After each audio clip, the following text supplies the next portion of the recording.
Hello and welcome to the Silver King's War. I'm Michael Sievers, the writer, producer, and creator of this podcast series about my father's Second World War as a B-26 bombardier. Today we begin the third play in the trilogy, The Silverfields of Northbrook. This play is entitled The Sievers. The trilogy follows the lives of the Silverfield family from 1955 to 1960, when it moved to Rockford, Illinois, and became the Sievers. The development of the Silverfields of Northbrook was a response to listeners of the Silver King's War podcast series who were asking what really happened to our hero, the Silver King, Stanley Lester Silverfield, after World War II. This is the Sievers.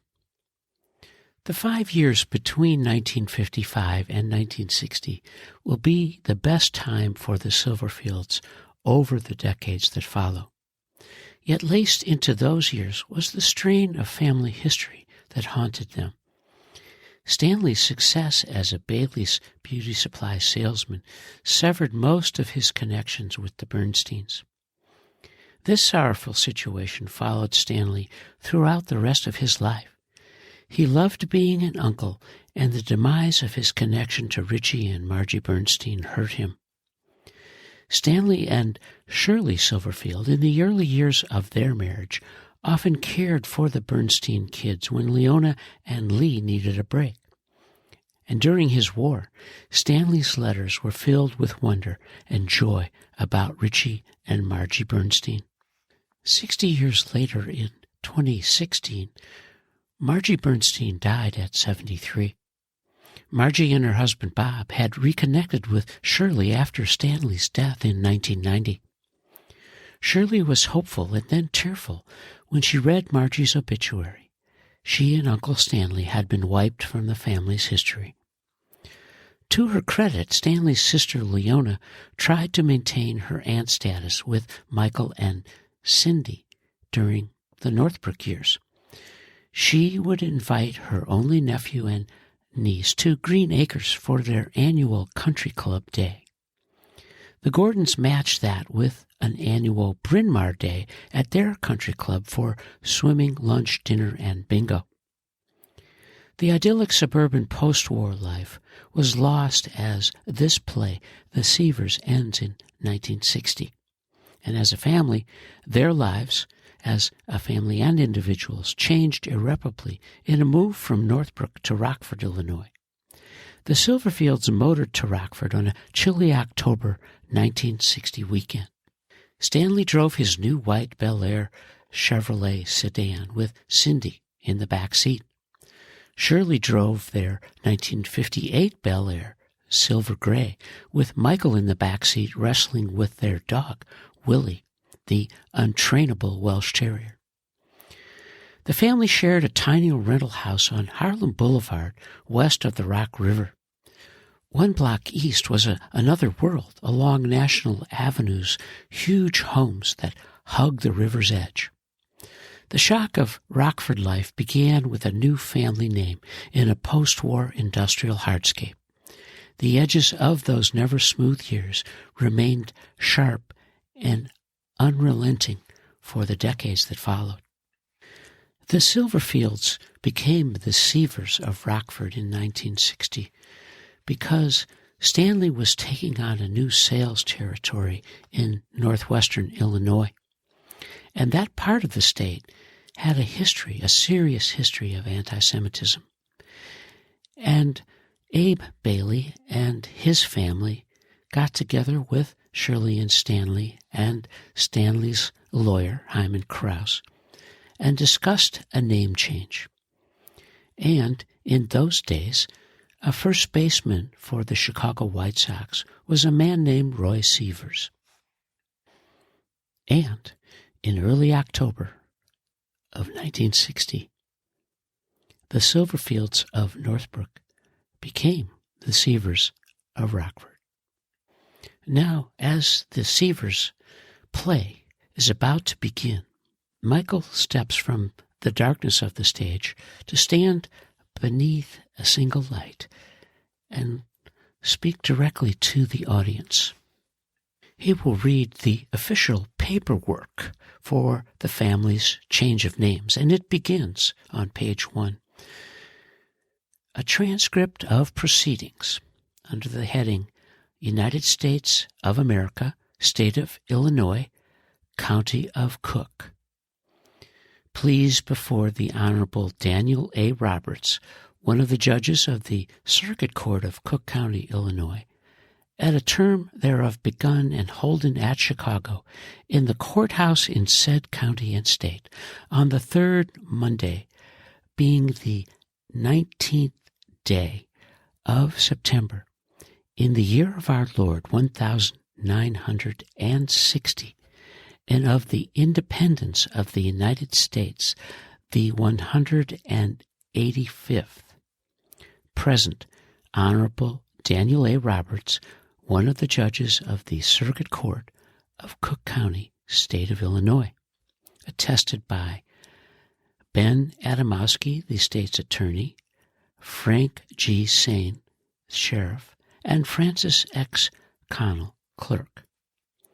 Be it remembered that at the term aforesaid to wit, on the 7th day of October, A.D. 1960, the following, among other proceedings, were had and entered of record in said court to wit.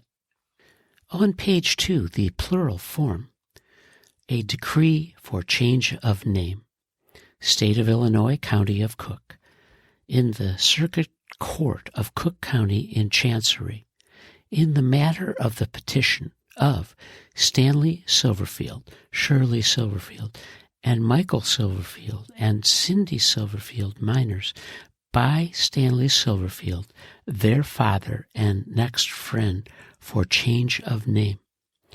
General number 60C14993. Decree.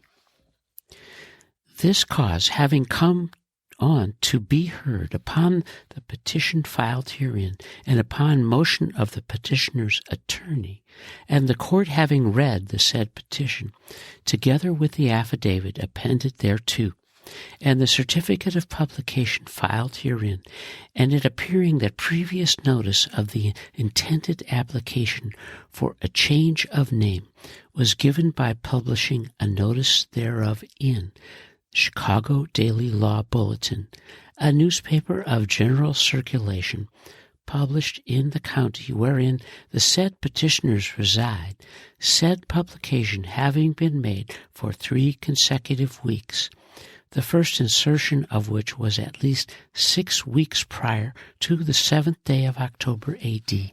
1960, being one of the return days of this court, the said notice being signed by the said petitioners, and setting forth the return day of this court at which the said petition was to be filed, together with the name sought to be assumed, and the court, being fully advised in this premises, doth find that all the material facts alleged in said petition are true, that the said petitioners are residents of the state of Illinois and have resided therein continuously for a period of at least 6 months next preceding the 7th day of October, A.D.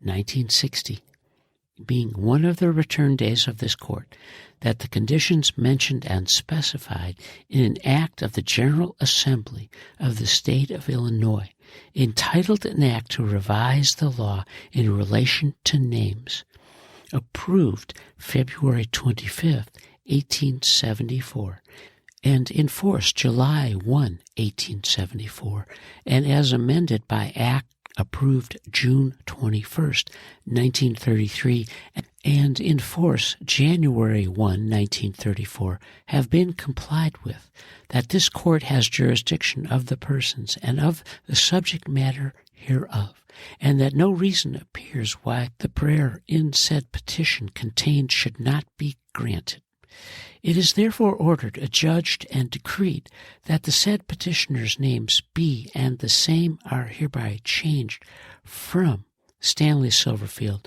Shirley Silverfield, and Michael Silverfield, and Cindy Silverfield, respectively, to Stanley Sievers, Shirley Sievers, and Michael Sievers, and Cindy Sievers, respectively, by which said last mentioned name they shall be hereafter known and called. Entered. Dated October 7, 1960. Judge Roberts, October 7, 1960, Circuit Court. On page 3, General Number 60C14993, Circuit Court of Cook County, in regards to petition of Stanley Silverfield, Shirley Silverfield, and Michael Silverfield, and Cindy Silverfield minors, by Stanley Silverfield, their father and next friend, decree for change of name. Edelson and Krause attorneys, address 100 North LaSalle Street, Chicago 2, Illinois. Phone, Randolph 6 5888. Francis X. Connell, Clerk of the Circuit Court of Cook County. And to conclude the decree, State of Illinois, County of Cook, I, Francis X. Connell, Clerk of the Circuit Court of Cook County, and the Keeper of the Records and Files thereof, in the State aforesaid, do hereby certify the above and foregoing to be a true, perfect, and complete copy of a certain decree had and entered on the record on the 7th day of October, A.D. 1960, in a certain cause lately pending in said court on the Chancery, in regard to the petition side thereof between Stanley Silverfield et al. For change of name, in witness whereof I have hereunto set my hand and affixed the seal of said court at Chicago in said county this 7th day of October, 1960. Francis X. Connell, Clerk.